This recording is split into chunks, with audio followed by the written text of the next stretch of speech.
ஸ்லாங்கூர் மகளிர் கபடி அணி 2026 சுக்மா போட்டியில் தங்கம் வென்றது. சர்டாங் ஜயாவில் உள்ள சுபாங் ஜயா நகராண்மை கழக அரங்கில் நடைபெற்ற இறுதி ஆட்டத்தில் ஸ்லாங்கூர் மகளிர் கபடி அணி கூட்டரசு பிரதேச அணியை எதிர்கொண்டது. விறுவிறுப்பு நிறைந்த இவ்வாட்டத்தில் ஸ்லாங்கூர் அணி 34-33 என்ற புள்ளி கணக்கில் கூட்டரசு பிரதேசத்தை வீழ்த்தி தங்க பதக்கத்தை வென்றது. ஆட்டத்தின் தொடக்கத்தில் ஸ்லாங்கூர் அணி சிறப்பான ஆட்டத்தை வெளிப்படுத்தி முன்னிலை பெற்றது. குறிப்பாக ஸ்லாங்கூர் அணியின் வீராங்கனை துர்காஸ்ரீ அடுத்தடுத்து புள்ளிகளை குவித்து அணியின் வெற்றிக்கு வலுவான அடித்தளம் அமைத்தார். இருப்பினும் ஆட்டத்தின் பிற்பாதையில் கூட்டரசு பிரதேச அணி மிக சிறப்பாக விளையாடி புள்ளிகளின் வித்தியாசத்தை குறைத்தது.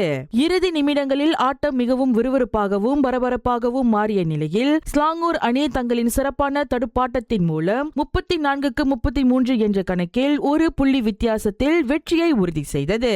இந்த வெற்றியின் மூலம் கடந்த 2 ஆண்டுகளுக்கு முன்பு சரவாக்கில் நடைபெற்ற சுக்மா போட்டியில் கூட்டரசு பிரதேசத்திடம் இழந்த தங்கப் பதக்கத்தை ஸ்லாங்கூர் அணி மீண்டும் தன்வசப்படுத்தியது.